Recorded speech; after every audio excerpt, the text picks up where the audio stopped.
tako gwe mmanyi ye gwe nsobola okwogerako nti ekyamazima kiri nti yafudde. Enfa gye yafuddemu tetugimanyi, ontegedde. Tetumanyi, tubadde twandiyagadde ekyaki etusheyaringireko her last moments. Mukyaki? Her last moments ezo nekyaki kye kyabadde kyaki terina kamera. Ochegedde because that's a big institution. Yatuuka atya? Terina kamera. Bwe yayingira yatuula atya, wulira atya, yatuula ne baani. Ochegedde yatuula ne baani. Ne bw'abanga yafudde pressure oba ki? Ne pressure, waliwo abantu bangi batambula ne pressure. Waliwo ekirinyisa pressure. Mbeera ki yaliwo okuva lwe yatuuka paka lwe yafa? Yes. Kakati ebyo tusuubira nti kyaki erina abantu ab'enjawulo mu yo. Esobola okutunnyonnyola. Negamba nti bannange omuntu wamwe bwe yajja wano n'atugamba awulira ennyonta ne tukola bwetu Ashagundi n'amuwa ku mazzi naye ate bwe twamaliriza n'awulira bubi n'akola atya okumaliza gakana ng'agudde eri. Ebyo biri satisfying eri famire, bigigumya eri emikwano. Kituyamba okutegeera yafudde atya. Twagala ffe emikwano gyabwe, ffe emikwano gya famire, mikwano gye ate ba close people kye tusaba is that fair explanation from the church and recognition. Kubanga bajja mutegekera akatebe nga taliiwo. Bayinza okuba bo tebategedde kati ffe tubabikira nti endiga yammwe yafudde. Mama Dola. Kati Mama Dola mukimanyi mwabadde batula ne Mama Dola mu church mu night prayer ne day prayer ne D ne Sunday na D. Mama Dola yakoze eki? Yafudde era yaziikiddwa olunaku lwajjo egundiwa ekayabwe. Yafudde yaziikiddwa. Tewannaba kuvaayo mikwano gye egisaba naye mu kyaki oba okujja nammwe okubabbirako nga famire? Sinnako gwe naalabye in that regard. Ye yajja okubira. Kubanga obatuukira okubanga bamanyi n'ewakaawe gy'abadde ne batuuka n'okuweereza oyo. Bajja bakuba simu. We need that story. Mubamu abeekuba ku butebe. Twetaaga that story. What happened? Ekyo kyangu nnyo omuntu okumanya nti kino kye kyaguddewo. Okitegedde? Eneyo na toko teyandibadde nawo. Ate yaki? Twanditegedde nti yafudde.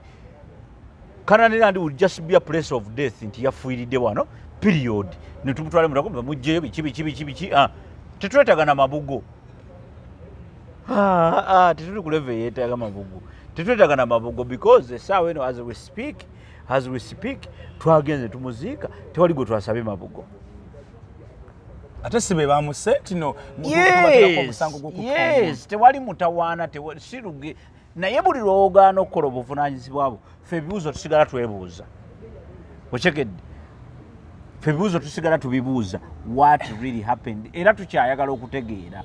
Twagala lipooti okuva mu Kananirandi. Sister waffe Mama Dora Irene yafudde atya, batubuulire bwe yafudde. Okufa ko twakutegedde ne postmortem report bagituwadde ne twandiyagadde okuwulira ne ku story yammwe nti maama mu kyaki yabadde atudde yekka.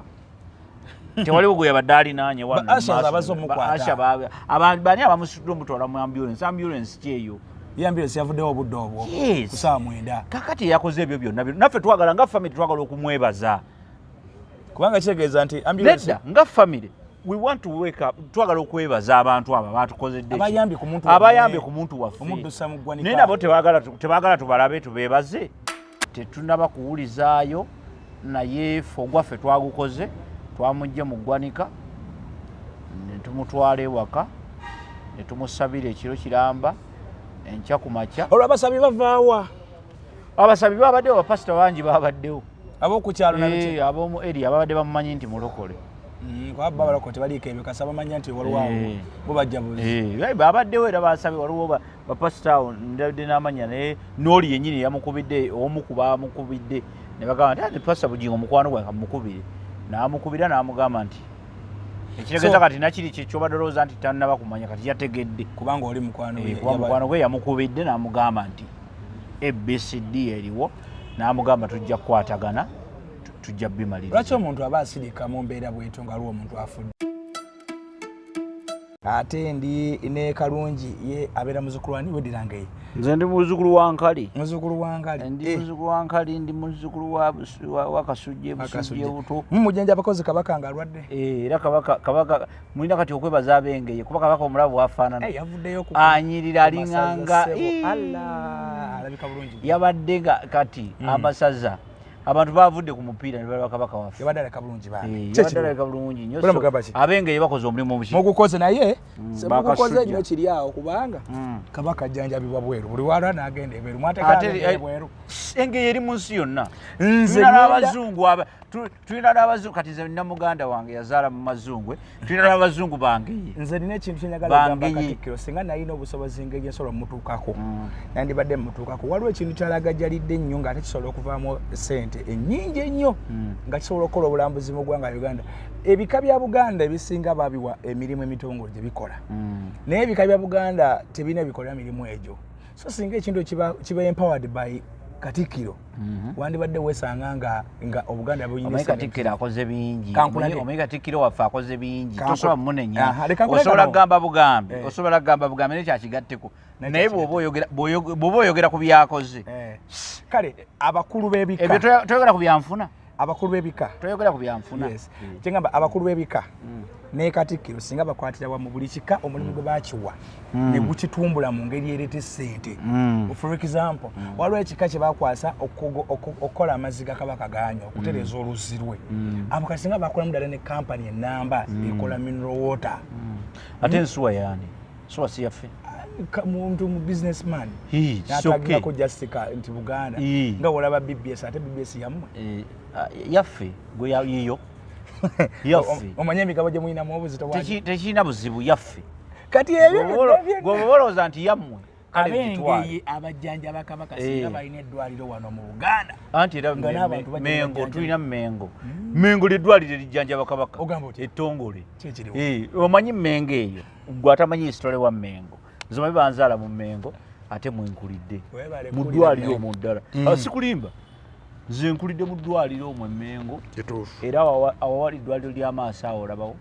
Kati sirine pya eriri ku gundi kuba lintuma. Naye ery'amaaso eryasookawo wali eringa eritunudde mu lukka. Awo wali ennyumba yaffe. Ne bagimenyawo ne bazimbawo ekyo ekizimbe ffe ne tukkirira wali wansi. Kati ate we bazimbye erina epya ennyo erina entrance ng'oyitidde ku luno oluguudo olunene olw'abalintuma. Naye kyonna mu kyonna ky'oba omanya nti eddwaliro lya Kabaka ly'eddwaliro lya Kabaka ery'Emmengo. Eddwaliro lya Kabaka. Abatubuuza abatulaba mwenna tubabuuzaako nti mwasuze mutya, musibye mutya, mwebale gyonna gye mutuusaako engalo. Mukama tumwebaza olw'ebyo byonna byabatuusizaako. Ebirungi tubyebaliza Katonda, n'ebizitowa nabyo tubyebaliza Katonda. Mukuliko mukuzika? Okuzika twavuddeyo. Ekigambo ekituufu. Omukyala yafidde wa Pastor Bugingo we nawulidde? Yafudde atya? Tetumanyi. Tetumanyi. Kubanga abazze okubika, eyazze okubika yatugambye kirala. Ate bwe twazzeemu mukubira n'atugamba kirala. Kakati tetumanyi. Kyetumanyi nti tulina omufu eyafudde n'okuziikibwa yaziikiddwa. Omukyala oyo okufa kwe yafa abudde ki? Omukyala okusinziira ku information gye twasooka okufuna eyamubika nti yafa ssaawa 9 ogw'ekiro. Ng'ali ku kyaki? Kyaki ebeekola ssaawa 9? Yali agenze mu night prayer. Ku Canaan Land wabeerayo kye tuyita night prayer. Friday. Era kesa Saturday. Era yali agenze mu eyo. Yasiibula ewaka n'abagamba ngenze kukola ki? Ngenze kusaba. Ngendeze kuziika. Noise eyo tetutawaanya. Teina buzibu. Teina tasijiwulira. So mbadde nguga nti yava ewaka n'asiibula abaana be n'abantu be nti ngenzewa ku kyaki kusaba. Ku ssaawa ez'olwegguloggulo. Bw'agenda ne tusuubira nti yatuuka ku kyaki era n'asaba. Kakati ku Saturday lwatumusuubira okudda eka ku makya nga yali agenze mbu alina ebyokugulagula alina ebyokusasula then ate akomewo nga bw'oba ne programu yo n'ogamba nti bwe ŋŋenda nava ku kyaki mpitire wano nkomewo ontegedde kati era programu yaleka agikoze eki agireeyinze kati programu eyo teyatuukikako kubanga ate ku Saturday teyadda abantu batandika amaaso bagateeka mu kkubo nga bw'olinda omuntu wakola ki alina walaze ate baafuna masimu na gundi so kompeyo kasoda nange baafuna masimu ng'oli baafuna masimu ng'oletamu omulala baafuna masimu na muntu kujja waka najja n'abika saawa mekolo gye babaita amawulire ago babaga baleeta lwaggulu nga kati olweggulo lwa Saturday ng'omuntu yava saa 9 yes bwe kyoba omanya nti nno it took them about 12 hours nga tebamanyi gyali because they did not get news in the morning. Lindako omukyala ono yafuna ataaka yafuna ki omukyala tetumanyi abali ku kyaki banyumya ki tewali ayogera ochegedde tewali ochegedde tewali era that's why we are here era nze nganze mukwano gw'omugenzi mama Dora ogwange sigwa era ekizibu kyange si kyakuba nti yafa naye ekizibu kyange kyakuba omuntu yenna afa naffe watusobola neguka ne tugwe ne tufa naye ekikulu kya byonna yafa atya yafa ki who has that story oba ntegerekeka ani amanyi teri anyumya mboozi tewali kubanga omuntu yekka yamanya eyaleeta amawulire ffe ge twamanyaako yagamba tuvudde wa pasa nvudde ku kyaki Kananirandi pasa Bugingo omuntu wammwe yabadde mu kyaki n'afiira mu katebe ku ssaawa mmeka 9 omulambo guli Mulago famire yo ya papa egenda wa Mulago kubanga yeri omuntu waabwe era bo nga basanga mulamba awo bamusanga awo abamulabako nga bakatuukayo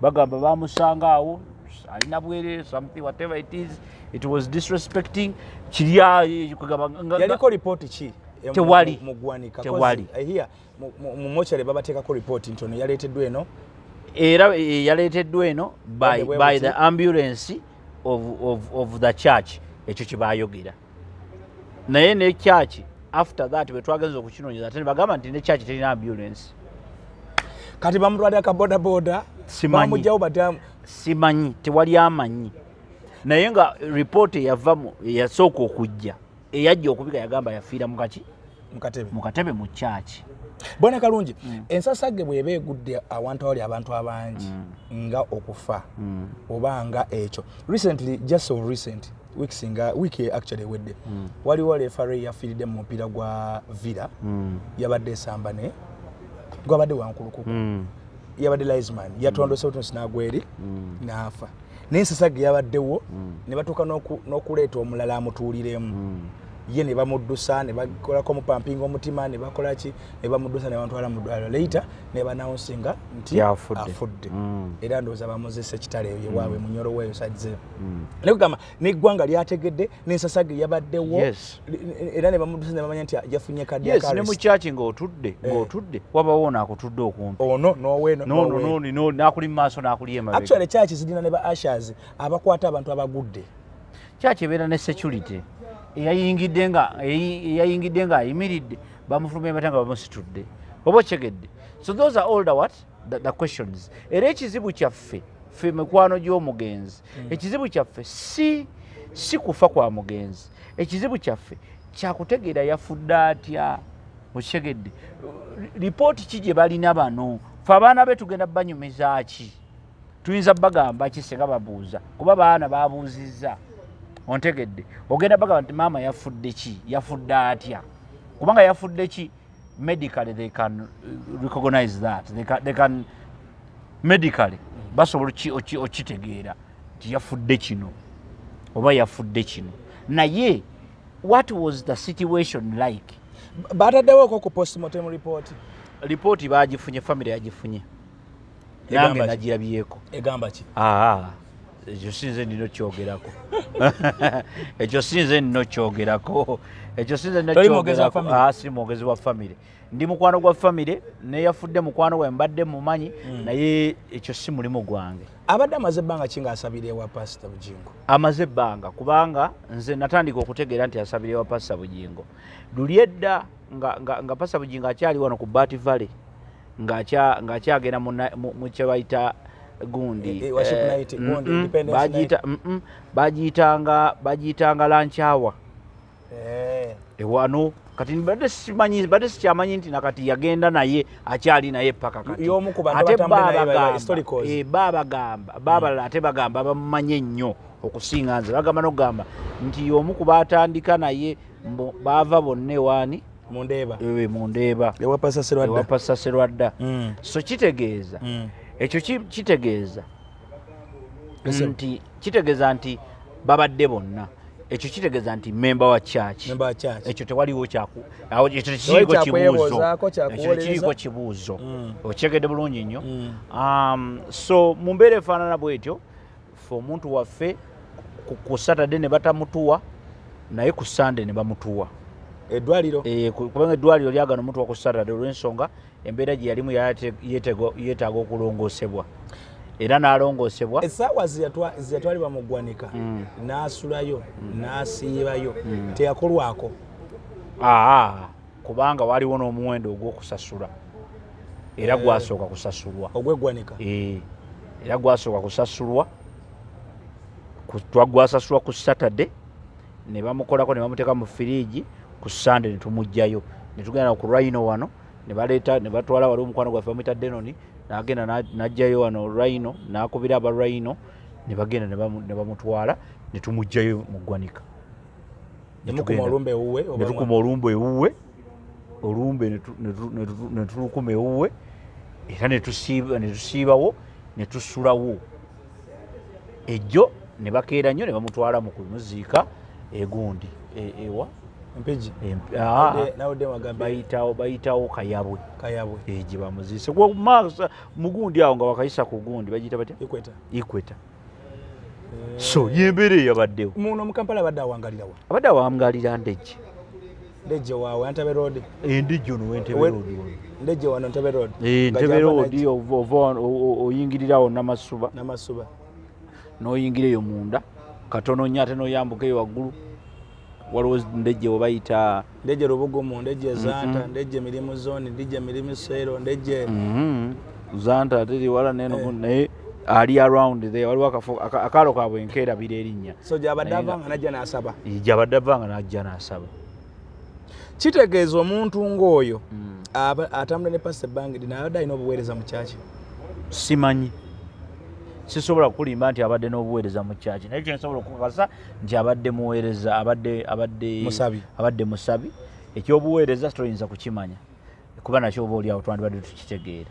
Oba osanga oliawo abaweereza bo babalabirirako nga bafudde balina embeera gye babayisamu nga bafudde naye ndowooza ono just yabadde endiga. Ku Sunday mu service pastor tiyakolayo announcement yonna nti ekiro bannanga batabaddewo. Twafuba nnyo okulaba nti era ne pastor twamukubira essimu ezitakka wansi wa 6 ng'azikwata tewali gye yakwatako. Tewali wadde announcement yakolebwa ku Sunday service. Tewali. Ogirina kyaki yaabwe ebeera live ogirina. Tibannange byonna biri kubanga ne mu kyaki zaffe zino ezaffe eza bulijjo ennamirembe nga bafudde olaba ne bwenfa wano olwaleero tebasobola kulema kulanga nti memba waffe wa kyaki yakoze eki yafudde tekisobola balema era ne baweereza n'omubuulizi bayinza obutamuweereza but kyaki nga kyaki congregation tesobola butamanya. So gye mwagenza okuziika eka yaabwe tewaliwo omuntu yena yavudde ku Kananilandi nti oba asindikidwa pastor? Sirina gwe nalabye nti ono ekyo saakirabeko saafunye confirmation wabula waliwo pastor pastor omu ku baabuulidde mukwano mbu gwa Bugingo ye agamba mukwano gwa Bugingo alina ne kyaki gy'asumba ku Entebbe Road awo era yagambye mbu yamukubidde ne boogera n'amubuulira ekiriwo mbu n'amugamba bagenda kukwatagana agenda kumukubira agenda kuddamu amukubire bakwatagane ensonga eno bagimale. Ebyo bye byayogeddwa naye ebyo nga pasita yabyogera nga ye yabadde concerned nga pasita mukwano gwani gwa pasita Bugingo n'akubira pasita Bugingo. Kati oba balina kye batuuseeko nze okuva lwe twavudde mu kuziika sinnawulirako mawulire gonna, sinnategeerako kiki kye batuuseeko, sinnamanya amabugo tewali kati omuntu ayinza okuweereza amabugo nga teyategedde nti wafudde. Goyinza oweereza omuntu omulamu amabugo teyategedde nti yafudde, kati aweereza atya amabugo ate atya ono omuwala eyabise naye yatuuse n'abyegaana yetuuse n'abyegaana n'agamba nti ekisooka tannafiirako mu kyaki kuba twazizeemu ne tumukubira olwo nga tutandise okugamba naye kyaki terinawo kyegamba okyegedde yatidde okumubba akafayalingira n'agamba nti nze first of all era nze naze kubika naye waliwo avunaanyizibwa ku ebyo agenda okwogera nammwe tikufe kale katumulinde naye osobola otuwa ku namba ye nti namba nti nsobola ogibawa kofe gituwe nti ate kati nange teri mutwe nina gijja mu ssimu tukubemu eddakiika mmeka nti mumpeemu eddakiika nze ngenda bakubira tetumanyi gwe yabadde atugamba kubanga leeta twasazeewo netugamba omanyi katunoonye ki katunoonye engeri gyetukola ki gyetumunonyaamu ffe netuddamu netumukubira tyowaayi banange mundeke nze ndi mukwefumbira kamere njala kulya ku mmere munveeko mukole ki mundeke olwo tuli ku Sunday morning awo morning sawa nga 5:06 eri ku kyala abantu bategedde bazirana abantu bagenze emiranga gigenze ebyo in fact twamukubidde nga ne mulambo tegunatuuka ndejje nga gukyajja buzzi ndio gwa tugambye nti munne gwa tugambye agokubika naye kati omuntu ono kisookera ddala yafiiriddewa tateze simanyi nti kisoboka ate kati ate munnaye wabagambye nti omuntu afidde mu katebe nga mulambo mugusange mulago nti nedda tugambe nti ate batugambe nti mwe mwamututte mu ddwaliro ne ambulance yamu nti ffe tulina n'ambulance mukusooka yakikoze nga concerned citizen mukwano gwa mugenzi kyakigowa ekya mukwano gwa mugenzi kijeemu kubanga mukwano gwa mugenzi yandibadde ajja n'abagamba naye talina kyeyabagambe nti nze ndi mukwano gwa mugenzi yabagambye nze nva ku kyaki ku Kanani omuntu wammwe yafunye obuzibu bwe buti era yafudde era ali mu ggwanika ye naddayo ne bodaboda bano abawaka badde bagala ngisasula n'abagamba wulira n'owotegerera nti no kyaki yabadde ekimanyi n'abagamba kyaki ensasulidde boda so kyaki yalonzeeyo omuntu omukalabakalaba gwasobola okusindika jabike kubanga kyaki yasasudde ne boda kubanga family yabadde egenda sasula boda eno okyegedde kuba bo basoose kulooza nti concerned ki citizen n'abagamba ye kennyini oba kyamutebuse kitya n'abagamba ate mutawaana kyaki egisasudde so makaddako ne muddamu essuubi ne muzi oba kyaki eneevaayo kugamba essuubi ffe lyatuwedde muntu kuba omuntu gwe twabadde tusinga okwagala tetulina nnyo ssuubi ddala tusuubira muntu mulala yenna tusuubira gwe tebereza abaana abato be yalese ewaka yalese abaana doza balinga bana oba basatu abasatu bemmanyiiko ada n'omwami ekyo kibuuzo kineneko siyinza kumanya naye kyemmanyi byamanyi bwabadde naye nga kyemmanyi nti ate kuba abadde alina enkolagana gyalina n'omwami we whatever it is kuba abadde n'omwami waawo kuba yegwe mbadde nsingo yegwe mbadde manyi nze mbadde simanyi nnyo mmanyi kimu nti ye maama Doola oba okategedde bulungi nnyo kati maama Doola simanyi taata Doola okyegedde maama Doola oba oli omu ku bataata Doola siriwadire oli muganda wange wange ye kuba baganda si wange naye kyeŋŋamba nti baganda be gwe kyoba omanya nti muganda wange oyo Jingo gwe nkugamba Jingo muganda wange kubanga wange ye kyokka ate ono mwannyina okategeera in fact ono yasikira nani ne kitaabwe taata wa Bugingo yabasikira kyova olaba nti nno era ye yavunaanyizibwa ye taata waabwe kalungi Makyazi just mukulu waabwe naye ye taata waabwe kuba taata waabwe yafa okigedde n'abaleka ng'ono ye musika kati bano bawalabe in other words kati baba baganda bange kati kalungi tukimanyi bulungi nnyo wabaawo omuntu afudde mu ngeri bwetyo sooka poliisi yevunaanyizibwa mu kugyawo mayiti ekyo kye twebuuza byonna ebiddako process zonna ebyo twebuuza nti nno kuba kati nze nga nze azana ordinary man nga bonda ekitono nnyo kyemmanyi nti omuntu bw'afa mu nfa efaanana bwetyo atafiiridde mu ddwaliro nti oba abadde mu ddwaliro nga musuubira agenda kufa naye ng'afiiridde mu kifo kyatalina kufiiramu essaawa eyo ekifo ekifuuka crime scene okunoonyereza ne kutandika kiki ekisa omuntu ono ayinza okuba ng'afudde bulwadde nga bw'olaba covid kakati olaba kyaki yonna bwefa watya senga obulwadde obwo bubeera nga bulwadde butulumbye nga bw'olaba gundi covid bwe yajja n'agwa mu bantu watya obulwadde obwo nga bulwadde bwa siriyasi nga bumusse nga busobola okutta n'omulala kati mwe mutandika omukwakwatako ne mutandika omusitrasitumuza embeera ng'eyo wateeka okubaawo poliisi okumpi awo tibannange waliwo embeera eri wano kiki kati okunoonyereza bwekugenda kugenda mu maaso nemutegeera nti kibadde ki kibadde ki kyekimuviiriddeko okufa kino kiri bizinesi eba ekoze eki bizinesi eba eyise naye kati mu mbeera efaanana bwetyo tutandika okulowooza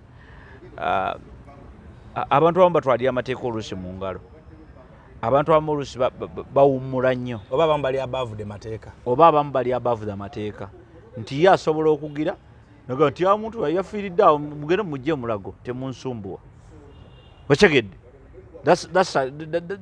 that is the attitude omuntu musange emulago yafiiridde awo nga sina naye namutute emulago mugende emulago okyegedde waliwo abantu ab'ekikulu ekyo mu Uganda okyegedde kyengezako kugamba mu Uganda eya Museveni waffe gwe tumanyi Museveni omusajja eyawangula entalo zonna tukyalina abantu ab'amaanyi ku leve eyo ab'amaanyi osinga amateeka okyegedde those are the questions crime scene yatreatingiddwa etya omuntu weyafudde weyagudde crime scene ekyakozesebwa nakatebe ndoza waliwo yakatuulamu afuta ngo webamugyewo kuba emirimu gyagenda tunabyeko pate ku kyaki eyo wabaddeyo pate after that night twali tugira emyaka 10 mu buweereza eja media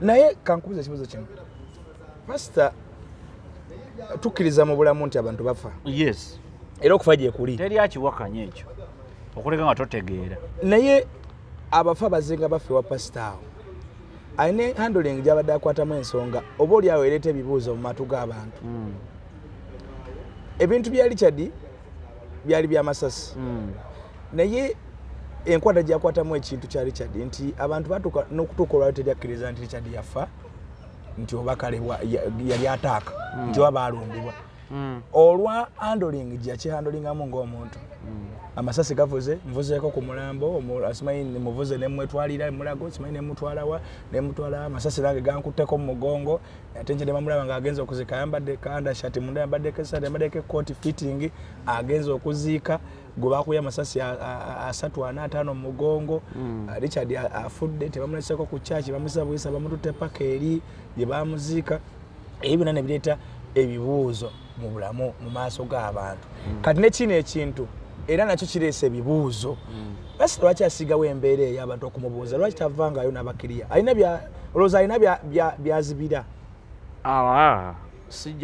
sisobola mumulowooleza kubanga ye wadde mbokola byakola kasaba ng'agoberera amateeka agamufuga kuba buli muntu aba n'amateeka agamukola ki agamufuga naye nze sisobola kwogera ku mugenzi mulala yenna okuleka Maama Doola gwe mmanyi abalala bonna sibakola ki sibamanyi sibalinaako kakwate era ndowooza oyinza okuba tewandabako nga njogera ku bagenzi abalala ontegedde because tebankwatako sibakola ki sibamanyi naye onankwatako gwe mmanyi ye gwe nsobola okwogerako nti ekyamazima kiri nti yafudde enfa gye yafuddemu tetugimanyi ontegedde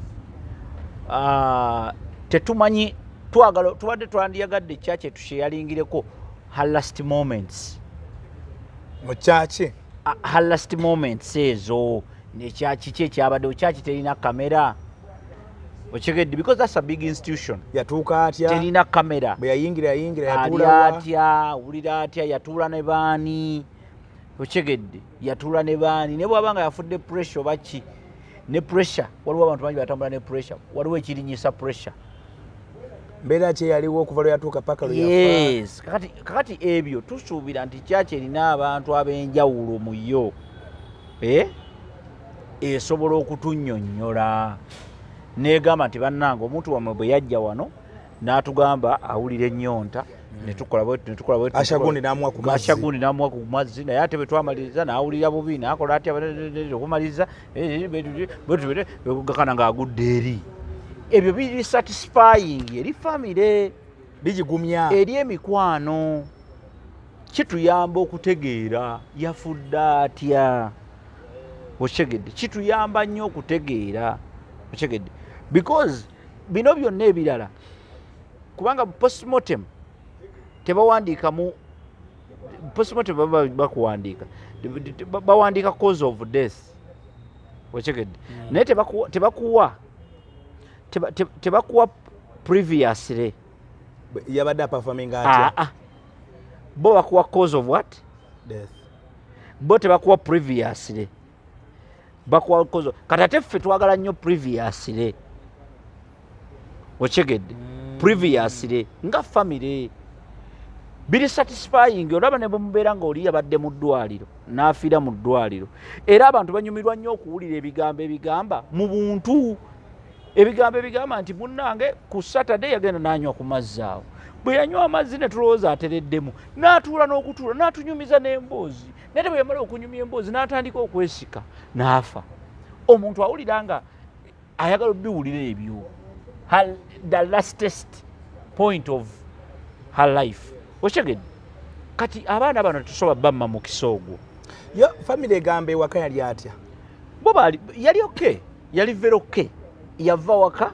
kugenda kusaba ng'ali okay teyalina buzibu bwonnatanyumyangako tebampulira tewali ekyobulamu bwe ng'ogenda ku kyaki yali okay kati endwadde endala ezamuli mu mubiri zo zireke zibeeremu kubanga era abaddenga nazo naye ku olwo yali ki yali steady kubanga era sisuubira nti abadde asaba buli lunaku ateekwa okuba lwatawulira bulungi tasaba naye ku luno yali okay kikyamutwala muki mu kyaki kale family mwagala ki tewali kitwagala bwedda kyenkunnyonnyola twagala ffe emikwano gyabwe ffe emikwano gya family mikwano gye ate ba close people kyetusaba is that fair explanation from the church and recognition kubanga bajja mutegekera akatebe nga taliiwo bayinza okuba bo tebategedde kati ffe tubabikira nti endiga yammwe yafudde kati Mama Dola mukimanyi mwabadde batula ne Mama Dola mu church mu night prayer ne day prayer ne D ne Sunday na D Mama Dola yakoze eki yafudde era yaziikiddwa olunaku lwajjo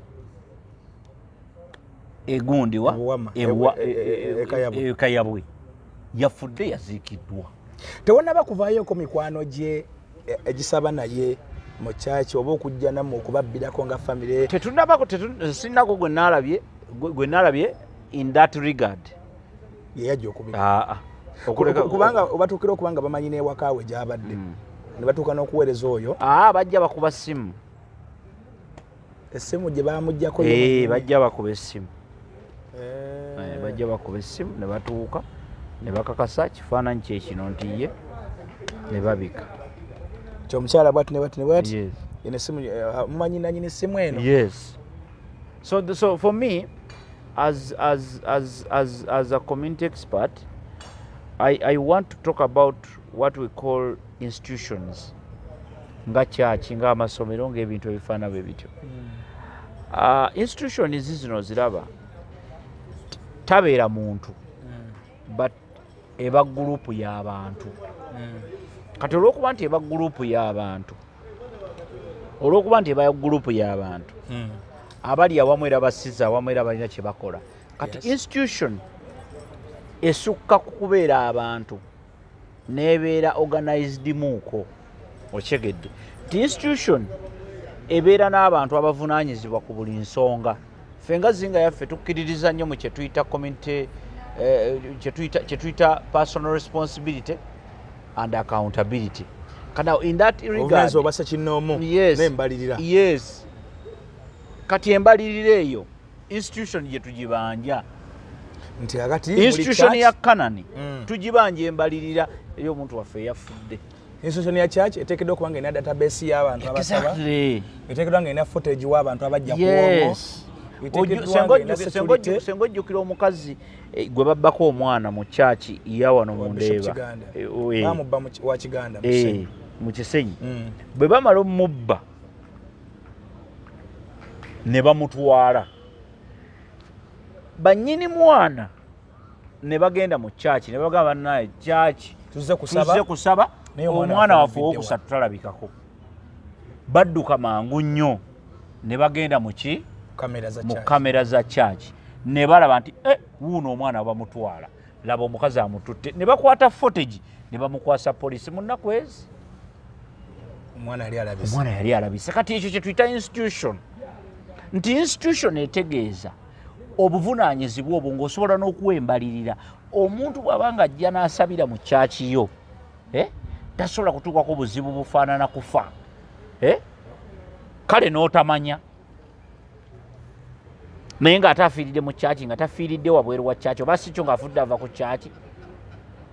N'okwazira n'okonako n'okubeeramu eyo embeera ng'agenda n'otamanya. Kati institution eba erimu awo nze institution wenjabiramu ebituli nti institution kiba kitegeeza institution eno tetuukanye na mutindo gwa kubeera institution because awo njagala kutegeera kimbo tubeere ba mazima. Omuntu afa atya ewuwo n'otamanya oba si kyo n'omanya n'okireka naye okukireka kuba kutegeeza bingi. Tutandika okwebuuza what went wrong. Lwaki oba osirise? Waliwo kyokweka. Bw'obanga siggwe wamuse siggwe ovunaanyizibwa ku bulamu bwe naye nga yafiiridde wuwo, lwaki oba osirise? Nga ne poliisi bulijjo ate era ne bw'otamanyira twebuuza lwaki tomanya. Nga ne poliisi bulijjo bwejja okyegedde lwaki tomanya because ne bw'oba tomanyi ne bw'ogamba simanyi badde simanyi lwaki tomanya kitegeeza badde gamba nti olaba ne bwebeera poliisi nga waliwo omuntu afiiridde wakaawo oba ewuwo oba ku premises oba wonna ne mbanga yafudde yatambula bibye basooka ne babakwata mmwe ababadde awo ne mukola statement ffe twamulabye atambula tetumina kye tumumanyiiko naye aleka yaze enjala emuluma n'atuulako awo n'amala n'afa. Yabadde afa bakubuuza yabadde afaanana atya? Yabadde alaga nti mulwadde mwamulabye atuuyana mwamulabye kiki ekyabadde kituuse okyegeera ebyo byonna kyekyo lwaki n'abantu bakola postmortem. So lwaki kubanga ekikozesa omuntu postmortem si kuzza muntu ono afudde naye kuyambako nti bwe waba nga bulwadde buli awo buli serious buleme okubaako abalabe bukola ki babukwata. Yes, ekyattisa abantu wano mu Uganda emyaka mingi emabega sirimu oyo mulaba teyandise bantu kutuuka ku level gye yabakutirako naye baalitanga ddogo batya n'okwogera nga baguyita muteego baguyitanga muteego teego gwavudde Tanzania kyegwavudde Tanzania kyekukola abantu abantu nga senga abantu bamanya nti nno kweyambula n'okola ebyaswaka babe abantu bandiguze n'empale ez'ebyuma okwewala embeera naye lwakuba bo balowooza muteego. Poliisi y'omu kitundu yakozeewo ki? Tetulina kye twawulizaayo. Nabo buvunaanyizibwa bwayo era. Tetulina kye twawulizaawo tetulina kye twawulizaayo, tetunaba kuwulizaayo, naye ffe ogwaffe twagukoze, twamugye mu ggwanika ne tumutwala ewaka ne tumusabira ekiro kiramba enkya ku makya. Olwo abasabi bavaawa? Abasabi babaddewo, bapasita bangi babaddewo ab'okukyalo ab'omu area babadde bamumanyi nti mulokole. Kuba balokole tebaliiko ebyo kasa bamanya nti waliwo bo bajja buzi. Babaddewo era basabye, waliwo bapasita awo ndabidde n'amanya naye n'oli yennyini yamukubidde, omu ku baamukubidde ne bagamba nti ati pasita Bugingo mukwano gwe kamukubire, n'amukubira n'amugamba nti ekitegeeza kati nakiri kyobadde olowooza nti tannaba kumanya kati yategedde kubanga oli mukwano gwe yamukubidde n'amugamba nti ABCD eriwo, n'amugamba tujja kukwatagana tujja bimaliriza. Lwaki omuntu aba asirika mu mbeera bw'etyo nga aliwo omuntu afudde ate nga mmemba wa kyaki? Lowooza pasita Bugingo bw'eggyemu embeera kubanga abantu bajja kunaku kujajinganga nti oli mukyamu ne wobeera nga toli. Lowooza abantu bawe footage bo bayijajingira omuntu waabwe yajja ali mu mbeera ki? Utabwinde nawe otabayita teeka footage ku TV. Kwagamba olaba ffe ekizibu kyaffe si kyekyo. Ekizibu kyaffe kirimo in social. Okyegedde tetwetaaga footage. Okyegedde footage tetumwetaaga ne bana mutamutuwa. Ekikulu kya byonna twandibadde tufuna kye tuyita proper communication. Omanyi kye bayita communication kintu kikulu. Kiringa ng'omuntu olwaleero senga tuba tulina okusinkana olwaleero ne sitakukubira. Okyegedde gwe n'ojja n'otuula mu kifo n'otuula bw'oti bwe twagambye okusinkana ne sitakukubira kati ate n'onkubira nga buzibye ne ngamba tewazza ate nze obedda wendi nti nerabidde ate tewankubiddeko. Communication. So ekikulu ne mwandifunyefunye muntu ali official okuva ku church tibanange member kyabadde kimala nnyo kitalo ddala kyabadde kimala member afa tufuddeko kyabadde kimala kubanga ffe mu kika kyaffe ffe munnaye tufa tebatukola mu rwabba tebatukola mu gundi ffe tufa tetusobola gamba nti tetufa era ffe tuli beesiimu nnyo nti yawummudde ate yawummulidde mu kifo ekitukuvu. Ontegedde ekya Bugingo si kya Bugingo kya Mukama. Ffe tumanyikananira ndi ya Mukama okuleka nga mwagikyusa nga mwagiwa omuntu naye nga ffe tumanyi kifo kitukuvu era n'ebikolwayo bintu bitukuvu. Ebikolwayo bitukuvu kyetumanyi kati gwe oba olinayo ekyakyomanyi ffe tumanyi nti ekifo kyonna kiba omwoyo gw'amadoola Mukama agulamuze kisa amusaasire byonna ebyamusobyeko mulamu bw'ensi. Amiina. Kubanga obulamu bw'ensi tuyita mu bintu bingi nnyo ate oluusi okufa tekukuwa kweteekateeka. Kyobola olina okweteekateeka ennyo kubanga gwe bakubuuza gwe bali kusangawa. Oyinza okufiira mu kikolwa ky'obwenzi. Oyinza okufiira mu kikolwa ky'obwenzi, oyinza okufiira mu kikolwa ekizibu ennyo. Neera mu mbeera endala naffe ng'abantu tugezeeko okwekebejjanga obulamu bwaffe. Lowooza kati wiiki emu eno yokka katufunyemu abantu waliwo omuyizi w'ekyambogo yafudde mu Siteero era naye bamusanzeemu ng'afudde baga yafudde enjala. Oli omu refari yafiira ku mupiira gwa Villa wiikendi ewedde yagwa bugwi bw'ati okumutuukako nga mayiti kati noono omukyala ebikutuko biyitiridde ndowooza byonna obadde bwazze mu ggwanga Ministry of Health naye ekiyingiremu erabe speed oba abantu balina beezi stress na bizibu ebizibu byo bingi naye ndowooza abantu kye balina okuyiga bwe kwesonyiwa weesonyiwa ebikuyitirirako ebisukkulumi n'obireka bw'okakasa nti nno ekintu kimpitiriddeko kyesonyiwe nkubuulira ove kukuwalirira bw'okakasa nti ekintu kinsukkiridde kyesonyiwe kola ky'olina okukola. Nze sigamba abantu kwenafuya, kola buli ky'olina okukola. Nze tondaba wano, nze sifaayo, nkola buli kyensobola okukola mu maanyi gange mu busobozi bwange. Amuto guno gulaba amagezi gange gonna amatono gonna ngakozesa sirekaayo yadde naaka buli kali mu mutwe muno nkakola ki okakozesa making sure nti omutwe gusigala mukalu ngakozesa. So the idea is saagala kumanya gwe kola ky'olina okukola then today wali ku personal responsibility and accountability. Kyetusomesa abantu bulijjo nga zinga yaffe nti obuvunaanyizibwa n'embalirira buli muntu omulamu alina obuvunaanyizibwa bwe okyegedde buli ne bwoba oli mu institution nga poliisi oba nga eddwaliro oba nga kyaki oba nga ki olinamu gwe ng'ovudde ku buvunaanyizibwa bwa church enamba gwe olinamu obubwongaani omuntu nga ggwe ne mu poliisi mwennyini era ng'ovudde ku institution nga poliisi gwe olimu nga police woman oba police man era naawe olinamu muki obuvunaanyizibwa.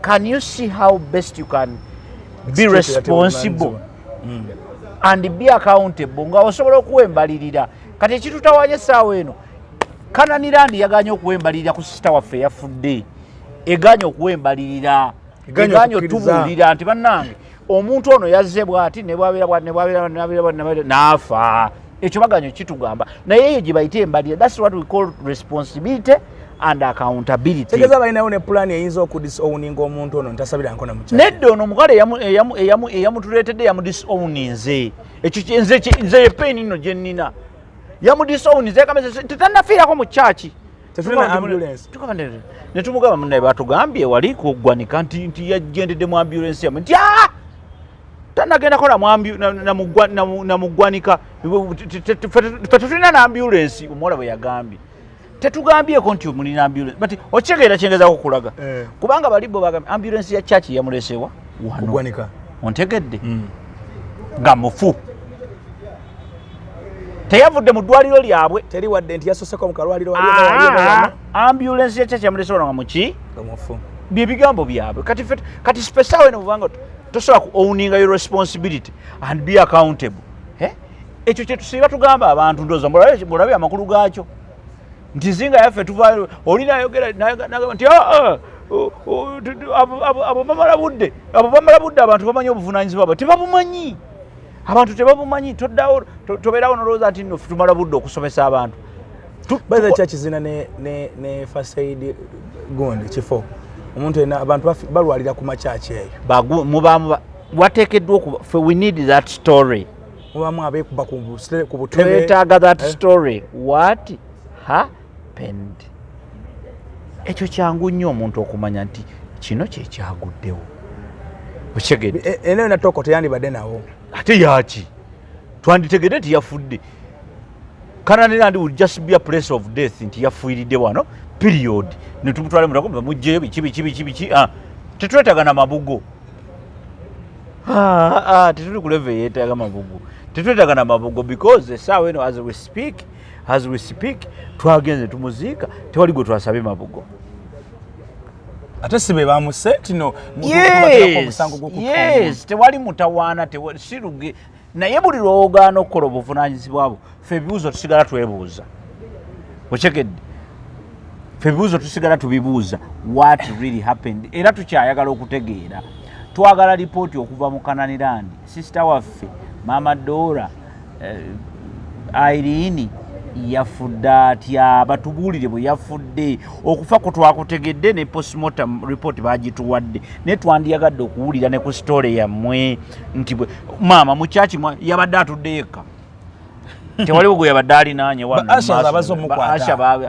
bani abamusitudde omutwala mu ambulance kyeyo ambulance yavuddewo obudde obwo ku saa 9 kakati yakoze ebyo byonna naffe twagala nga family twagala okumwebaza kubanga kitegeeza nti ambulance nga family we want to wake up twagala okwebaza abantu abo batukozedde abayambye ku muntu waffe omuddusa muggwanika naye nabo tebagala tubalabe tubeebaze kyebagamba bo tebagala tukubeebaza tebagala bwe baba tebagala kubeebaza ffe twagala tubalabeeko kale abaana bali beebaza nga bakuze kubanga nkugambye omwana yazze n'agamba njagala kukwatako maama ne tumutunulira ne tuggwa maama ne tumugamba tojja mukwatako muleke oyinza okufuna obuzibu naye tofaayo alyokke nga mulaba mu bokisi wali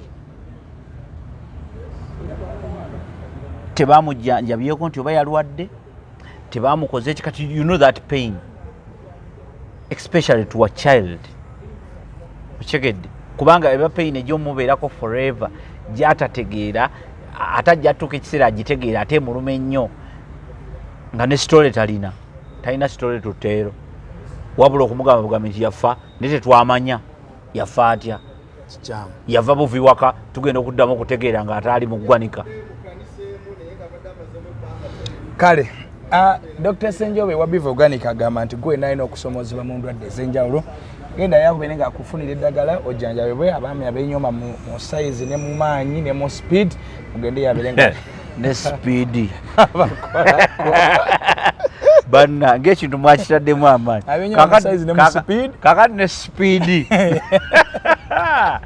Dr. Senjobeze njagala ku speed eyo ekyamazima speed ebulamu speed yo ntono speed yange ebulamu kakati okwewala ebyo nabina manyi speed masajja nzibu nnyo otuuka ekiseera nga bakunyumi mukyalo nyina ate yakunyumyako mu saluni eyo gyakolera enviiri ng'olaba kuyitawo nga katoddamu kumuwa ssente za nviiri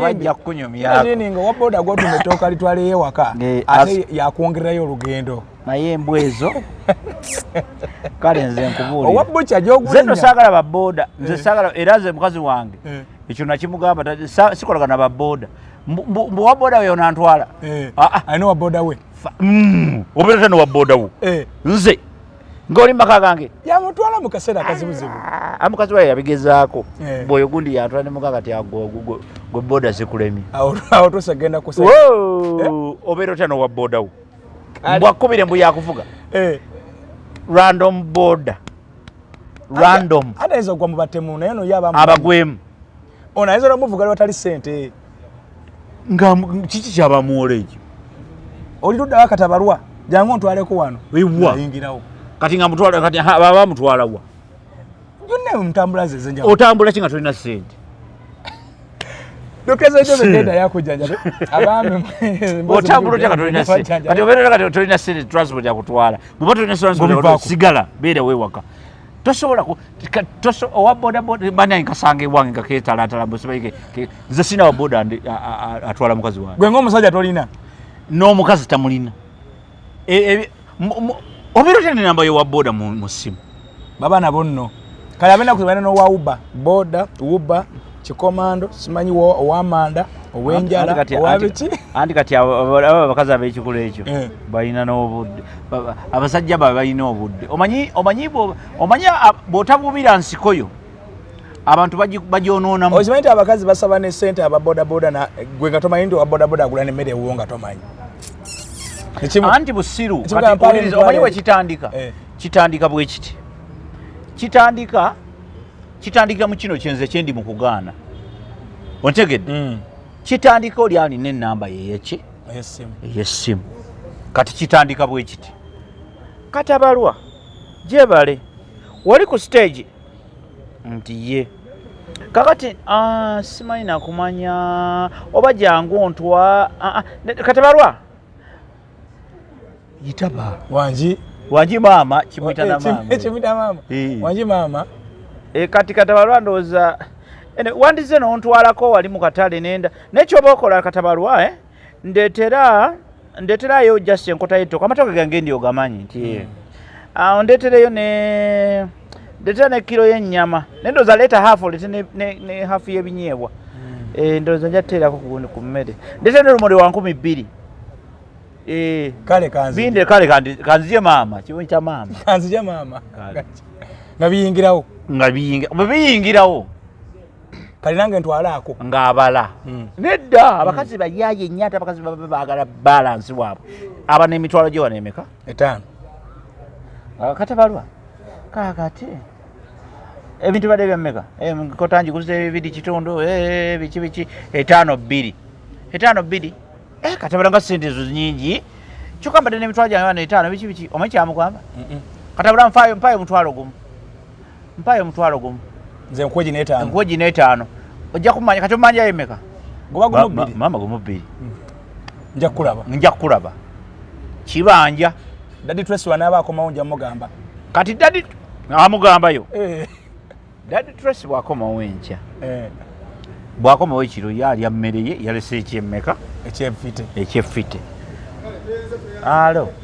kakati gundi katabalwa soko jjo ntwala egundi bwe batuuka eyo amutwala ekivaamu nga atandika omubanja emitwalo ng'eki gigenda giwera omukazi emitwalo 3 gisasula aba agirina naye aba abulira afa ekivaamu katabalwa ng'amanya nti ekikazi kyonna ayagala dde okitegula mwayi bwamugamba ane mami ompadde nnyo emirimu mami mpatinyeko ejebiri gikubeeremu omukazi ayinza osanyukira egyo emitwalo ebiri bane katabala ng'olina omutima omulungi katabala ng'olina omutima omulungi banese omuntu alina mutima mulungi nga wakatabalwa abakazi baba tebabononeka ekivaamu ng'atandika okulaba nga katabalwa wamagezi okusinga bbaawe atandika okulaba katabalwa nga wamagezi okusinga bbaawe eyamulekera ekyebiri kyokka amuvugako n'amuvugira akasaavu olugendo lwakanaana amutwalira nnya bimanyi n'okuba nebyeboda bino bimanyi n'okuba ne programu z'abakazi abo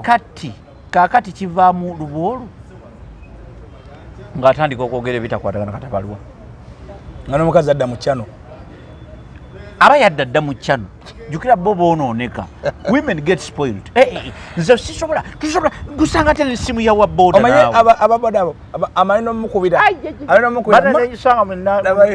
bimanyi n'okuba nekigamba mami leero sirwakuna tabira mu live band nga tonnankubira wagyerabidde kimujuliza ne programu gyaba nayo andizo waboda amanja mutta mbanja katomera mbanja kabala nkatomere nkatta amujuliza ne programu gyayi anti nkubuulira because kankubuulira abakazi kankubuulira era tulabanga omukazi ayenda kankubuulira lwakuba katuze mu bibuuzo ebirala naye tulabanga omukazi ayenda n'olowooza nti nno yeye buzibu babbaaba baba basiru embozi tujja gyeta oluvannyuma nkubuulidde era bw'osanga mukazi wo ng'ayenze n'omukwata bwoti mubwenzi tomukubanga tomukolanga ki muzze buzza bbali omubuuze bebi kiki wowe nasobya because obaako ensobi gye wakola gy'otaabala nakubuulira nemutereeza nakubuulira naye ne bonemwekyangirako wamukwatira aba bamwokyadde amasiro kati oba waswala ddaka kyokola omuzzabuza bbali n'omugamba nyamba oli omusajja ezinga okuluma nga kusejja boda wenyini wali katabalwa gwowoyitira buli kaseera ngoddewo buli bwoyisaawo emmotoka nebigamba mulabe nno abanno fala abo mbabanja emitwalo egi abo mbabanja emitwalo kiraba kumuga muloka ya gavumenti naye wakyo nze nkiriisa oyo nakamutwala enkoto zitake mukazi wamwokya notandika okwekuba olwali awo bikuba olwali kati ojja bikusekera n'okusekera ng'oyitawo buwoti kozi wamwokya okwekuba benyini olwali naye kyali kitya wakyokya abuuza nokuza kyali kitya kati ne bakudisikasinga n'owulira nga oliwa ekintu kikuli naye nga tosobola kitegeera kati era mukazi wo bw'ayendanga n'omukwata omuzzanga buzza wali tomugoba tomwekyangira kubanga bw'okola ekyo guba guyiise omuzza buzza wali noyogera naye notegerewo wasobeza so that ne bwofuna omulala omanya move entuufu Dr. Senjobe wa Bivoganic agambye genda y'abakyala mugende eyo muyina fibroids muyigirwa mu nsonga zammwe ne mulumizibwa nnyo muyina ebigala ng'ebyo ebintu njagala njijanjabeko pressure erinnya nnyo ku speed ya buli ddakiika asobola okuwa ku ddagala n'ebiranga esetolinga mpola mpola ate abantu bane mwerabirire mwejjanjabe mukube ku jimu mugende mu sawuna mukereze ebisiike ebintu ebyo muteekewo embeera mutambuze ku bigere ebigere nga temuli mu ngatto kuba bagamba yo nayo therapy waliwo n'ebigatto ebirala mu nnyumba abantu bebakozesa ebirimu obutulituli ebirimu obutulututtu obwo funa ebigatto ebyo tambula nabyo mu nnyumba abakyala b'omu office tetuli basawo naye tumanyi nti then abasajja n'abakyala mwe ku bakazi bammwe sexy mwegatte nakyo that's another therapy yes okwegatta is another therapy scientifically abakazi abamu ba stressinga babba baabwe okyegedde n'abeera awo ojjukira abasajja abamu nga ffe tutya okwana kakati ate omukazi we nga bw'aba ku stressinga buzibu bulala so sexy alina okubaawo nga mungi okyegedde mu nyumba mbeere happy because ebyo bye bireetera abantu cloti blood cloti oli tasanyuka ofuna kadi ya kalisi n'ogweri naye ng'ekyo nakyo nekikusumbuwa ebyo tujja kujja tubisomesa abantu abamu office bw'obeera nga ozzeeyo kewaka tambuza ku bigere ku kyalo awo ofuduka ekikomera office lwova mu office emmotoka waka kirungi mutambuzeeko ku bigere tambulako awo n'abaana mutambuleko n'abaana omwana aleme kukula babula bikuviddi kukka abaana bobeerawo nga tajjukana dadi alina ekiwalaata moto egatakula n'alyoka akikulangira omwana asobola kikula dadi you don't have your hair